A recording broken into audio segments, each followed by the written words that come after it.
Microdose, yeah. Microdose, microdose, microdose, dose. Microdose, microdose, dose. Microdose, microdose, dose. What's good, y'all? Kush here, coming to you with the 69th edition of the Microdose. My man Kai here, feeling froggy tonight. Kai, how you doing, buddy? I was on the other end of the 69. That's what I was doing. Good to be here. I want to talk some nerd shit. How are we doing? We're doing fantastic, buddy. We're just coming off our second vax. We went out into society. Things are still weird. There's not a normal yet. I don't even know if there's a new normal yet, but like current locations that you thought would never be closed down are boarded up. Some will be back, but others are just gone entirely. Things are weird out there. But let's talk about some nerd stuff, like you said. I got the nerd here. He's a co-host of the Best Damn Nerd Show. You can find that on bestdamnnerdshow.com. It's got a Discord page. It's got a Patreon. And depending on what set of initials he's on, he's a pro wrestling commentator as well. Please welcome, Kai, James Kincaid. James, thank you for coming on. Hey, thank you guys for having me. I'm excited to talk to y'all. Yeah, wrestling and nerddom right in my wheelhouse. So this will be fun for me. James Kincaid. Now, is that your government name? Is this a stage persona? It sounds like a comic book name. It sounds like you could be Tony Stark's arch rival. I would be so lucky. No, it is my given name. I'll tell you a funny quick little aside story about my name, as it's sort of evolved over time. But that is my given Christian name, as they say. But for a while, when I was doing stuff with the classic rock station 107.7 The Bone, I started a wrestling show for them called In the Click. And in sort of the lead up to that, I was doing just some sort of more tertiary stuff with them and Baby Huey, who he and I sort of tag teamed for a long time. And we were doing WrestleMania Radio Row. And I didn't have an on-air name. I was just James. And, he's like Baby Huey. He's got this really cool, like very distinctive name and everything like that. And we were interviewing Stardust, a.k.a. Cody Rhodes. And he stopped dead, like right at the start of the interview. He's like, why don't you have a name? And I was like, that's a great question. We've been talking about it for a long time. And like, I go by Jimbo at work, and he's like, Jimbo. And he's like, how about Bimbo Jimbo? And for several years, I was Bimbo Jimbo because of that. So, but I have, as I am now a commentator and TV personality, Bimbo Jimbo, maybe not quite the most sort of like, I guess, professional, for lack of a better term. So I'm back to the name that my mother and father gave me, for better or worse. It's a great name, man. Embrace it. Yeah, I liked both. I can do either one, so I can toggle between the two, I guess. Hey, may I ask personally, when did you pick up a love of wrestling in your life? When was that? I have to ask. So I don't have like a super specific moment. In my mind's eye, it could be, but the memory that I have is seeing Hulk Hogan and Macho Man Randy Savage. Yeah, you did. Mega powers. Yeah, and like, I was pretty young. I was very young, but I remember being just so sort of blown away by them and sort of encaptured by them. I always say the Shawn Michaels is my all-time favorite wrestler, but Macho Man Randy Savage is my first favorite wrestler. He was the first guy that this is my dude, and I think it stands to reason, because I do think they're actually very similar in terms of their over the top sort of presentation style. The fact that they were both just the immaculate storytellers that they were in the ring.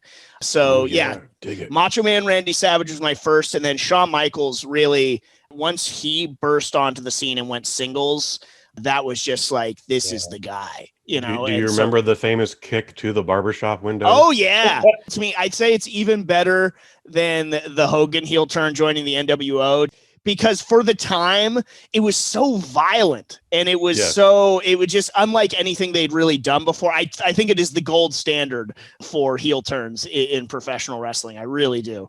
We're here tonight to talk about the Best Damn Nerd Show. Let's just say it's an homage to the Best Damn Sports Show. You know what? That's one of the few shows I feel like actually lived up to its namesake. Like Fox Sports had something there. I want to say it was like their best.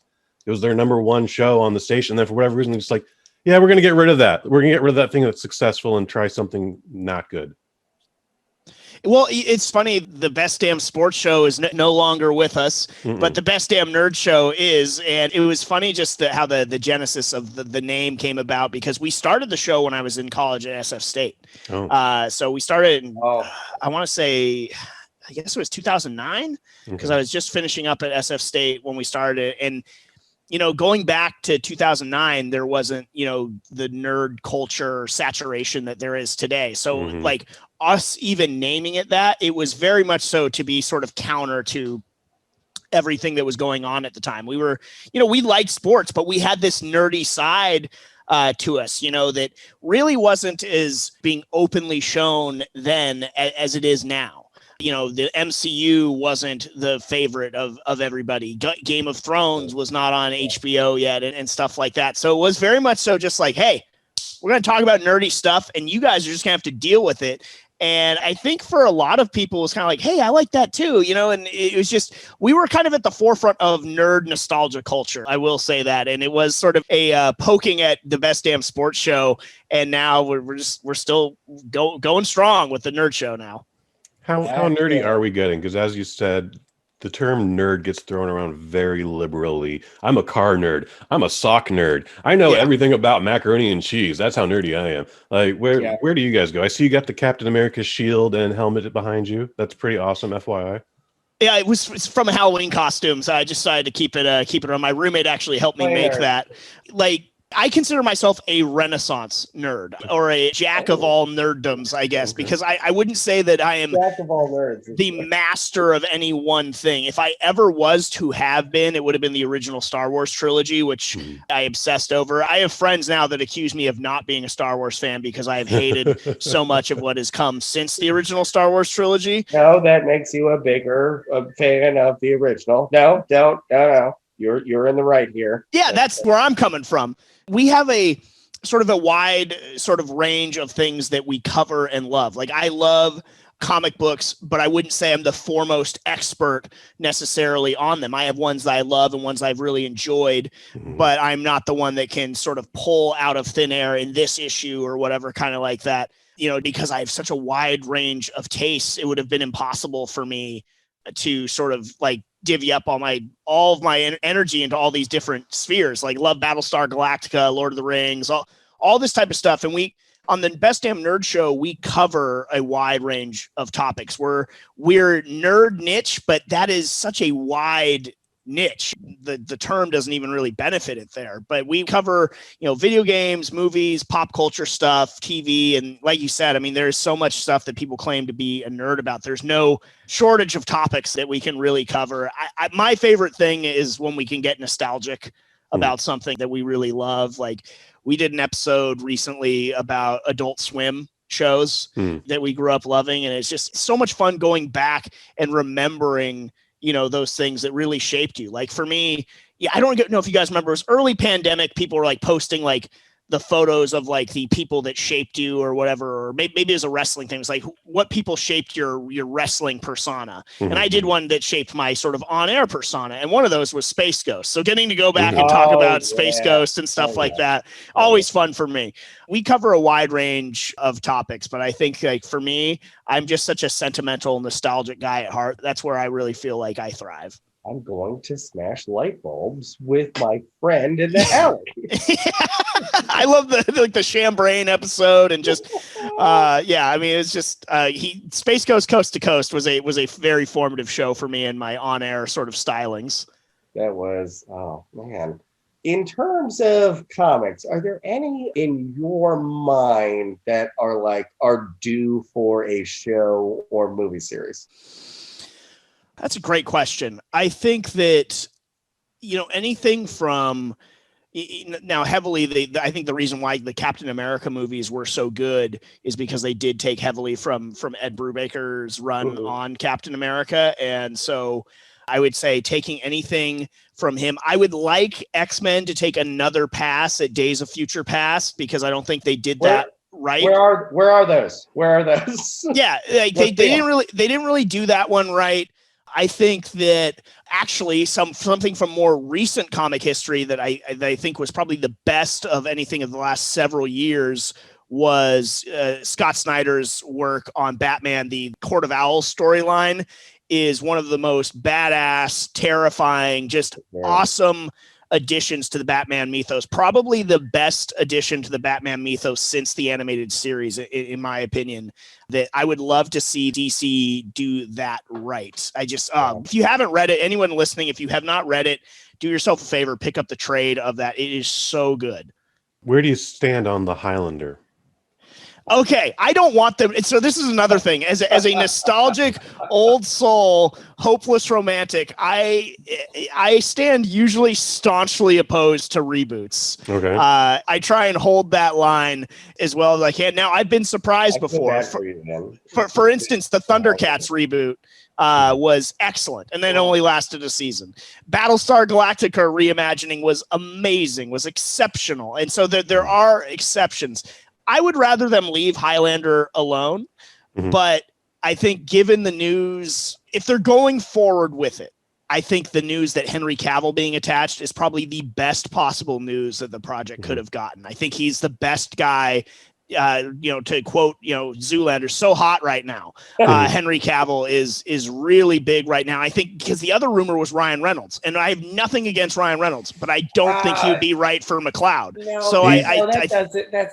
doesn't track. He's having too much fun playing Ryan Reynolds in every movie. That's the whole thing. Is like, I like Ryan Reynolds. I don't want to see Ryan Reynolds being Ryan Reynolds in Highlander. So I think Henry Cavill is the best possible news. What did you guys think about it? I think it's fantastic. Highlander is not just about this one dude in Scotland named Connor. Okay, it should be, now being Highlander, it should be about a Scottish guy. I'm wondering how hard they're going to stick to that. Like, are they just going to think like, well, everyone that's an immortal is a Highlander, of course. Yeah. They're the Highlander race. Why wouldn't they not be? Okay. It's so funny that you say that, because we give one of the guys on the Best Damn Nerd Show grief about that, because he first saw the movie a couple years ago with us when we were all down in San Diego for Comic-Con. And he's like, wait, so how many Highlanders are there? It's like, there's just one. They're immortals. They're not all Highlanders, dude. But then inevitably, of course, there's more than one. That's just how it goes. That's how it be. That's how it be. So I'm stoked to see Cavill attached to this, but assuming they're going to just remake the legacy of Connor McLeod, I'm hoping he's not Connor McLeod. I'm hoping he's the Kurgan. If they're going that route, they could do a completely different story entirely. And we should hope they should, actually. But staying in this box, I would like to see Henry Cavill as the Kurgan. So here's what I want, because, maybe a lesser remembered scene, but right at the start of Highlander, Connor McLeod is going to see some professional wrestling, and the Fabulous Freebirds are performing. So and the Wild Samoans.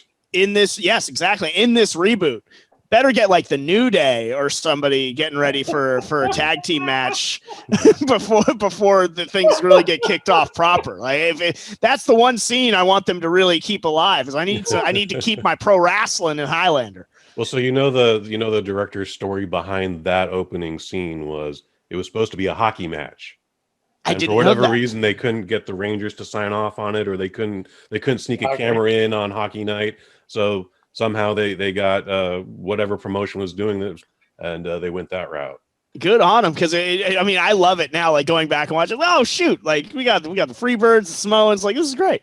Yeah, the Highlander is one of my favorite movies ever, and then we have Highlander 2, and that thing is so bizarre. Like, for the longest time, that was the Snyder cut that I'm like, this movie is shit, but the story about why it has 5 different cuts now is insane to me. Like, a movie so bad that it was decanonized by the franchise. You don't see that too often. They reeled it back. They were like, no, this isn't happening. We have talked about on this pod as well. There should be a series, and a time travel element could work because they are immortal, and feeling where we are, like, you just pick a main character for this, and you could just go into this sweep. This would work now. I would guess Hulu or Netflix. I think that would be the primes.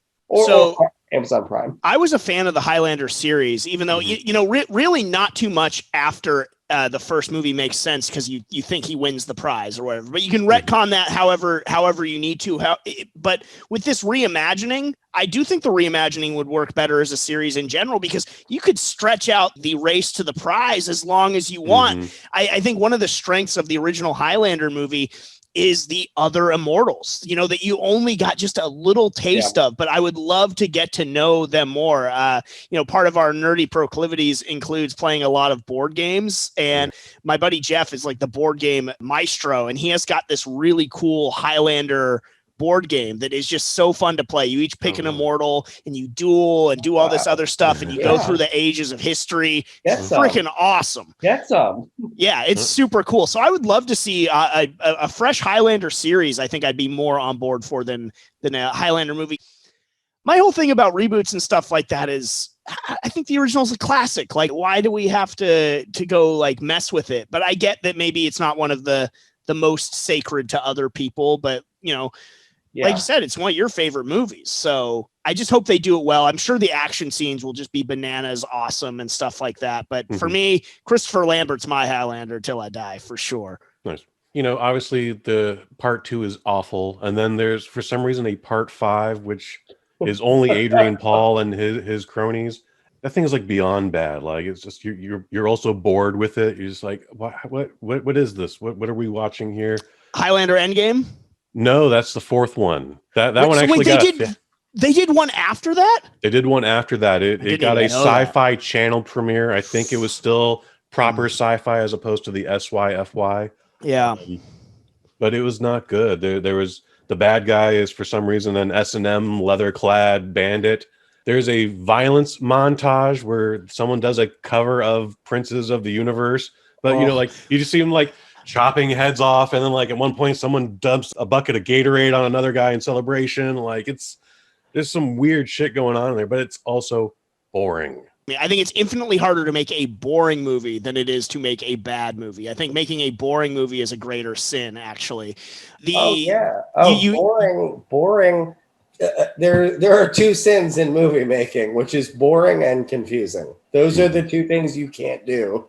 Boring is the worst. Yeah, so I mean, I remember, and maybe I'm probably in the minority opinion on this, but I remember going to see Master and Commander: The Far Side of the World, and I was just bored out of my mind. And I'm the biggest Russell Crowe fan you'll meet. I had marked the calendar for this movie. I was so excited to go watch this movie, and I was just bored out of my mind. I was like, this movie's a sin.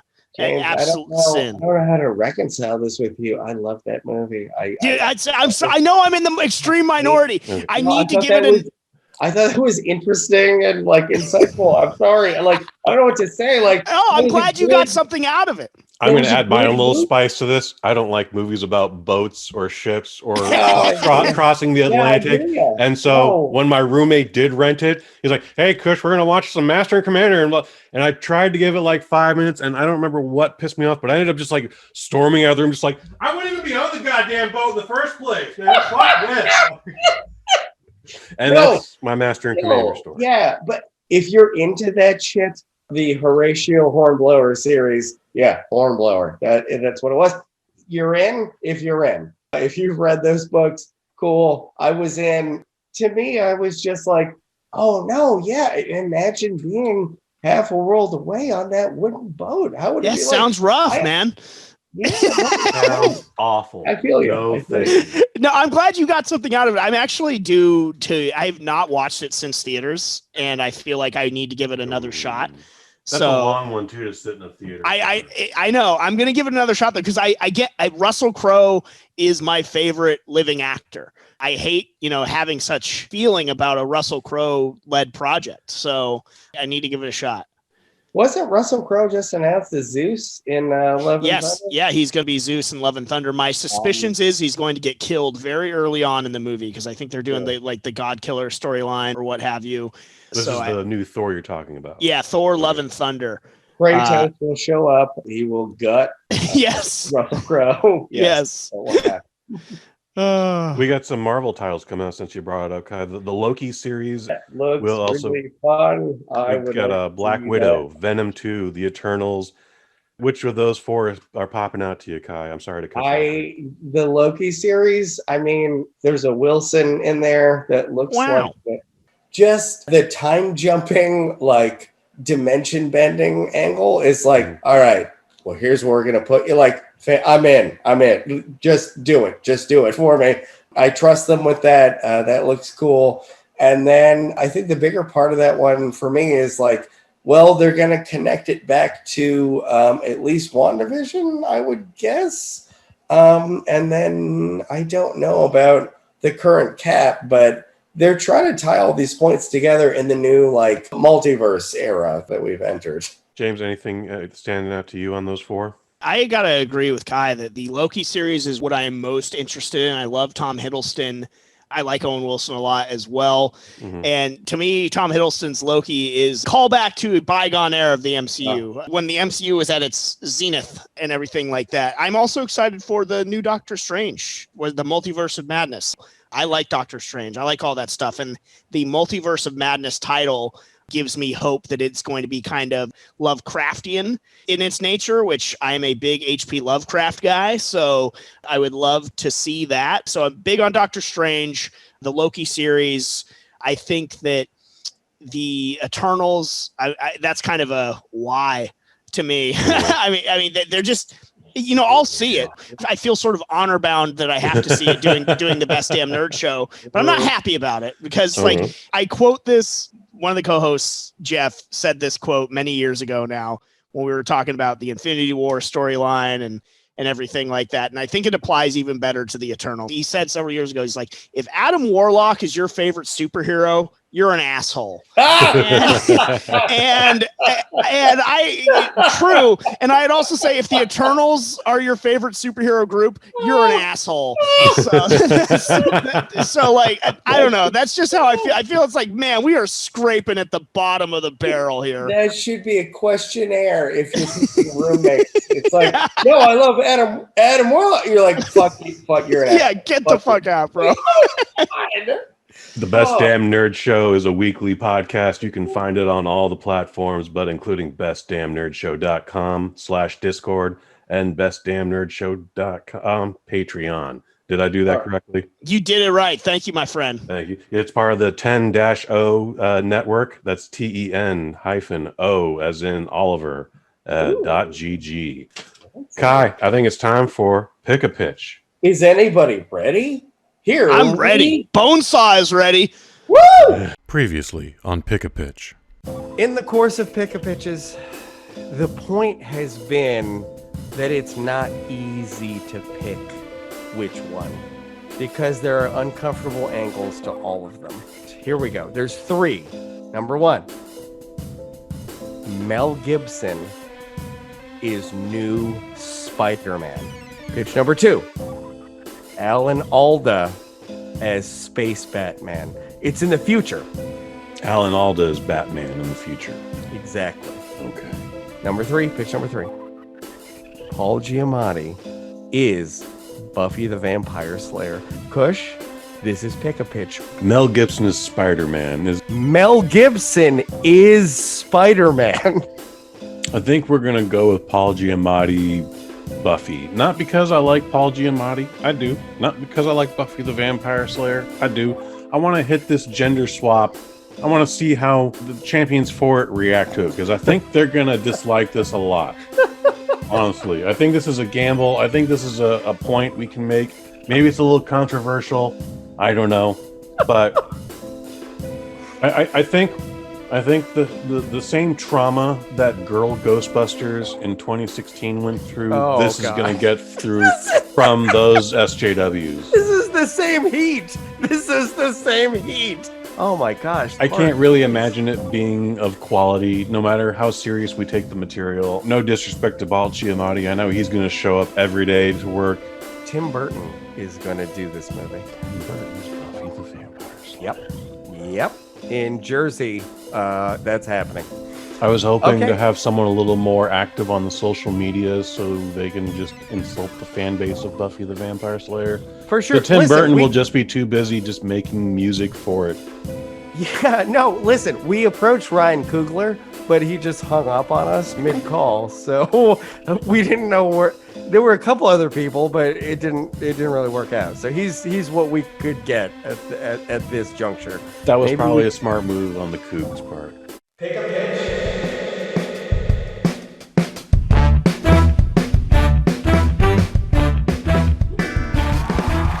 All right, here we go. And please again, explain to our guest and the listeners at home how Pick a Pitch is going to work today.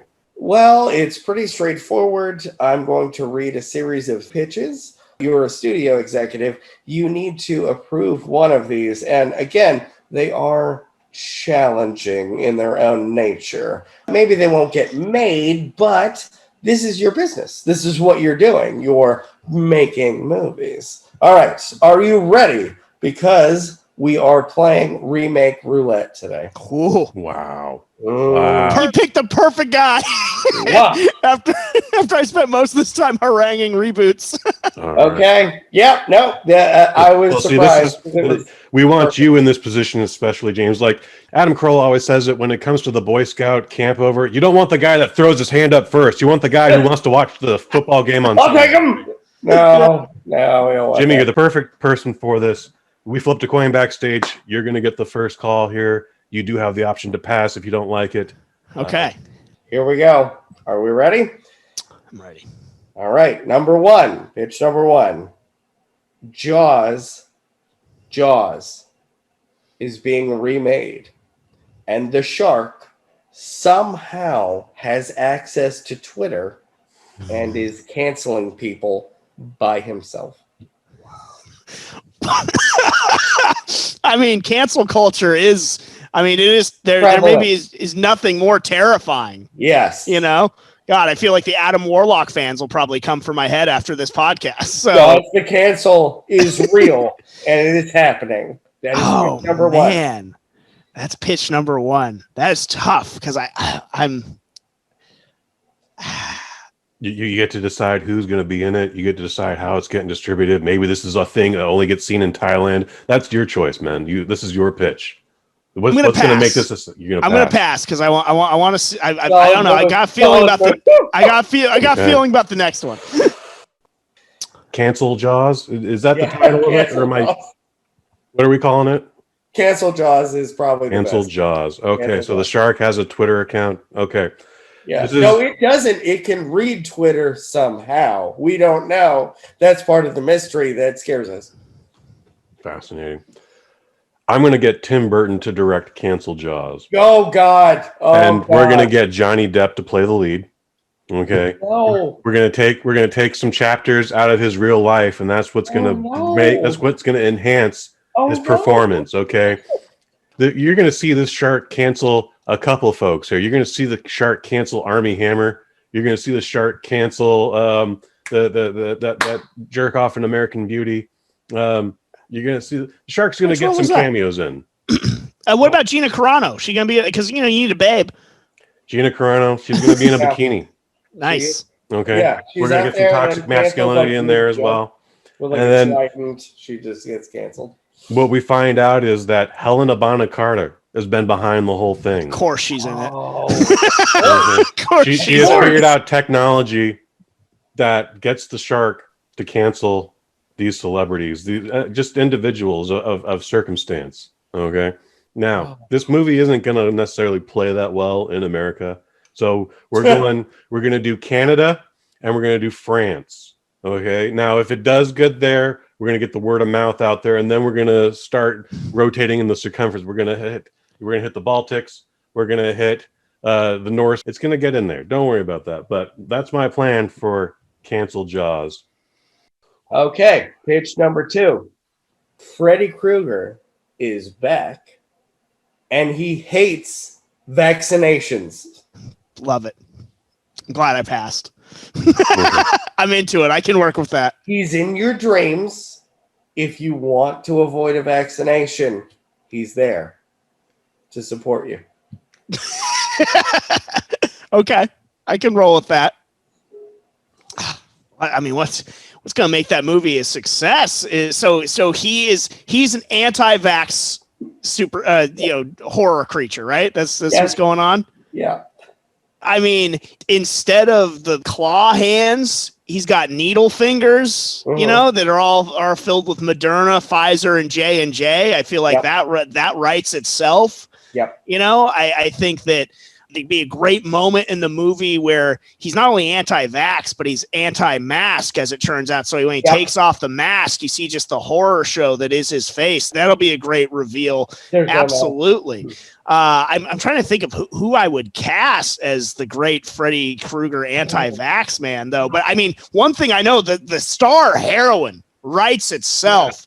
The anti-vax scream queen from Singled Out and The Masked Singer, Jenny McCarthy. Yes, gotta be in this movie. So Powerful. she's a female main lead. I mean, come on, we're getting it's great. It's great. Just tucks the hat on and is ready to go. And you know what? Let's put her husband in the picture too. Whichever Wahlberg she's married to. Is it Donnie? Whatever. He's in it too. So we're running low budget too. We're gonna make it. The great thing about horror films, especially ones like this, slashers, they're so low budget. You're just printing money left and right, man. And so you get the husband and wife deal probably for a bargain. Jenny McCarthy's still a smoke. I'll go see any movie that she's in just at the hint of maybe we'll get a show. So I mean, yeah, that's what we're going with. Yeah. All right, picking vaccinations. Anti-vax.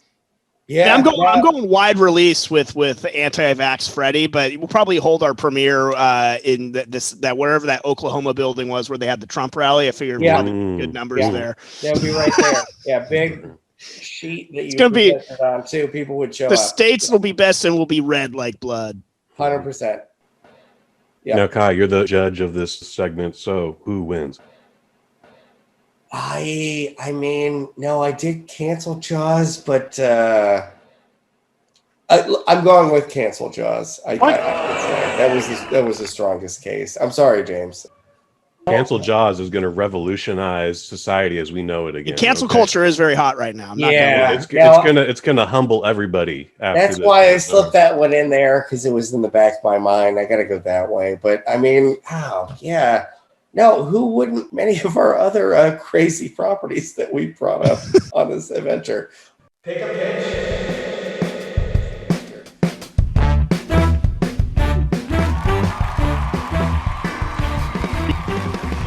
You got a better director. Hey, no doubt. Look, listen, mine is a B. My stars are Jenny McCarthy and Donnie Wahlberg, and I wasn't even sure it was Donnie Wahlberg. So I totally get it. But I'm telling you, the profit ratio will be higher with AntiVex Freddy. For sure. Yeah. Super cheap to make. They air it in Christian theaters, and people are like showing up in and of themselves. Like, yeah, and of course. No, it's a bigger money maker. No, I see what you're saying. And the amount of sequels, man. Oh, no, it's its own series. Yeah, yes. It's its own like cottage industry at that point. I did mention Army Hammer in the pick a pitch earlier. Oh, he's actually been replaced by Miles Teller in a Paramount Plus series that's going to focus on the making of The Godfather. It was very fun.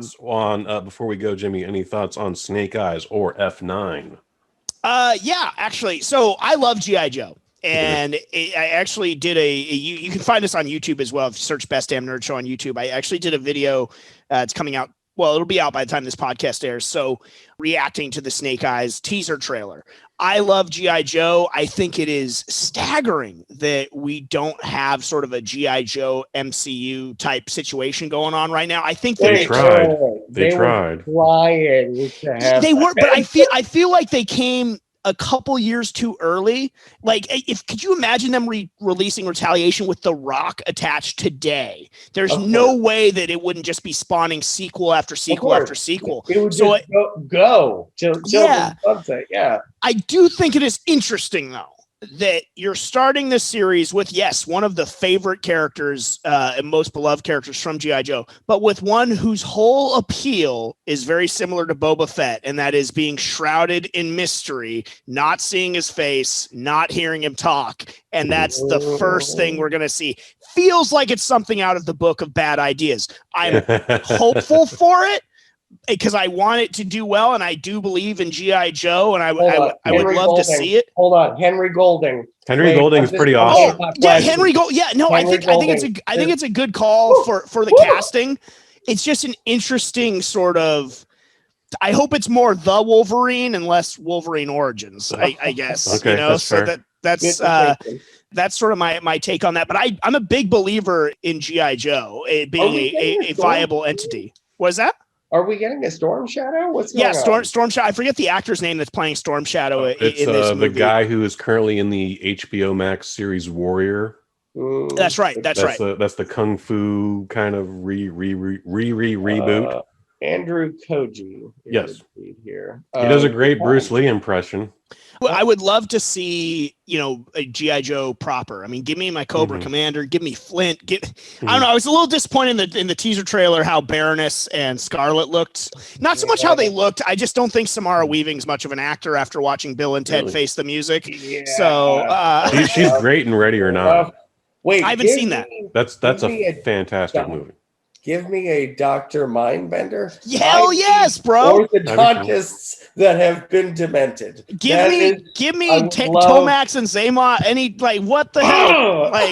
Back to back. Yeah. They're there. Yeah, I love it. And I mean, I think I love G.I. Joe. So I hope that they do well on the big screen and we get, whatever it is they're going to do. I think that it's just the bad timing by them. I mean, again, Channing Tatum, if they cast him a few years later, I think it would have been an even bigger deal. It was so weird. It seems like it should be such a slam dunk. You're making a war movie essentially with quasi superheroes, you know, so just do G.I. Joe. Because it's a toy, they don't know necessarily how to treat it still. Like that. I mean, could you imagine seeing the Serpentor storyline play out on the big screen while they're going through the tombs of all the dead leaders? Oh my God, that'd be an amazing movie. It could be an amazing movie, or it could be Mortal Kombat Annihilation. Or it could be Mortal Kombat on HBO Max. Yeah. Oh God, no. James, did you have a favorite G.I. Joe growing up? I did. I had a few. From the Joe side, I loved Flint. I always preferred Flint over Duke in terms of who my leader guy is. Yeah. So I'm a Flint dude. I like a good beret. What can I say? He looked good in it. He looked badass. I liked Snake Eyes a lot. I feel like G.I. Joe is very instrumental in the popularization of ninjas in America. I really do, because of Snake Eyes and Storm Shadow. Storm Shadow was my guy on Cobra. He's freaking ninja, super rad ninja. And I like Firefly a lot too, who is the saboteur. He's decked out in all gray camo. He just looks awesome. So I immediately gravitated towards him. Loved Beachhead, and also from Cobra, Zartan was just so cool to me. His action figure changing colors in the sun, imitating the show, was so cool. I wanted Zartan so bad and never could get him. And it's always, it's one of those childhood disappointments, to not getting the Sega Genesis. So there was a toy store that sold old action figures that were not being sold in stores anymore. It was the first of its kind that I had ever experienced, and they had all these old G.I. Joes. And so anytime I had any bit of money, it was like, hey, can we go to the store? I didn't want the new stuff. I'll tell you this story too. I went to a KB Toys when I was probably 8 or 9 years old, and the guy was like, hey, are you looking for the Power Rangers? And I was like, no. I'm looking for G.I. Joes. I don't really like the Power Rangers. And he was he was so affronted. He's like, you're the first little kid that's come in here that said that to me.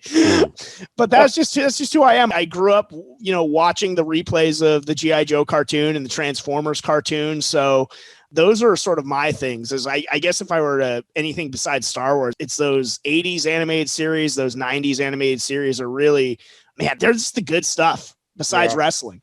Kush, did you have any favorite G.I. Joes? Mine was, I was a Shockwave guy. Shockwave was awesome. Yeah, that was my guy. I had a lot of G.I. Joes. So I like ninjas, but the only ninja I had was Jinx. So cool. From the movie. I would hang out with Jinx a lot, but Outback was my dude. Outback is this dude with a huge red Jufro and just the gnarly red beard. He looked like Chuck Norris to me as a kid. He looked like Chuck Norris. That is great call, James. But then in my 20s, I started doing this thing where I would start taking G.I. Joes apart and reformatting them. So there was You're Dr. Mindbender. You needed Sergeant Slaughter's Marauders. There was a dude from Istanbul who's fully shaven. Zatara, I think, or something like that. He's like a circus acrobat or Yes, something yeah. stupid. But he had the full on Kush beard, and so I put him on someone else's body, and that's my figure forever. I love it. Yeah. From the cartoon, seeing Baroness and being like, I don't know why, but I really like what she's got going on. Hold on. Woo. Yeah. I was like, I don't know, something about her outfit. I'm picking up what she's putting down. Woo, put together. Yeah, no, yeah. I'm listening. Yeah. I just imagine Flint looking at Lady J and being like, why don't you ever wear anything like that?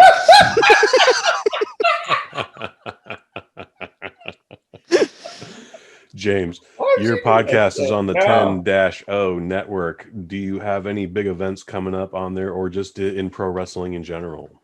So check out Championship Wrestling from Hollywood. We are airing, if you're listening to this in the Bay Area, you can catch us on Cron 4 late night on Saturday night. So set your DVR. You can watch it in the morning on Sunday morning over your cereal or your bacon and eggs and enjoy some good pro wrestling.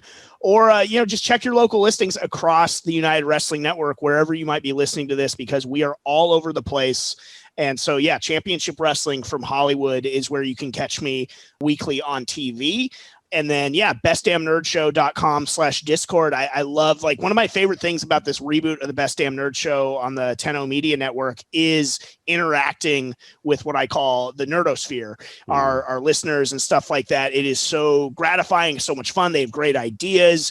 We've had listeners suggest topics for shows that we have listened to and stuff like that. And it's a great fun time interacting. So join us on Discord. And if you are so inclined, bestdamnnerdshow.com/Patreon. I know it's hard times out there for everybody, but I really do appreciate all the support for the people that hop on our Patreon, and you get early access to our show, but you also get all the shows on the 10-0 Media Network. So there's other shows. I do the Wrestling War Room for them.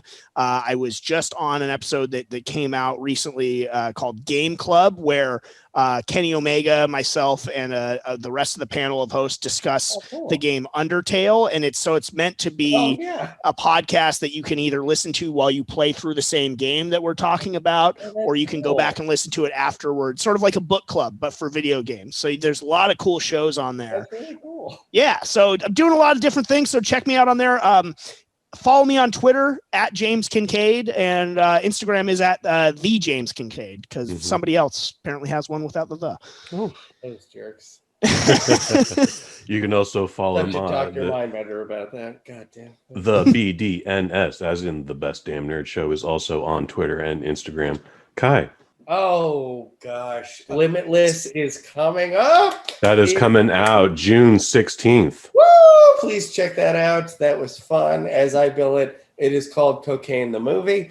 And no, that was fun. But please follow and like BosNet, all the family stuff. But yeah, good shit. Kai just mentioned Kush and Kai 56 coming up June 16th. Limitless with Pro Wrestling Hall of Famer Jaimel Hemphill. Yes. We have a lot of fun on that one. I'm also going to check out the Kick-Ass Movie podcast on June 30th. Me and director Len Kabazinski, we're talking The Perfect Weapon with Jeff Speakman. And then independent of the Bosley Network, how'd that happen? Former guest of the show, Mike Fish. He started a show called Waffle Box. He's invited me to be a part of it. That'll drop this previous Wednesday. It'll be a weekly show. I'm not 100% sure what to expect from it, but you can find that at waffleboxpod.com and all the usual platforms. Check out that shit, everybody. Smash subscribe, follow, like, rate, and review. That's what's up. For James Kincaid, I've been Kush Hayes. Hey, I've been Kai. You've been you. And we're out. Microdose, microdose, microdose, microdose, microdose, microdose, yeah, microdose.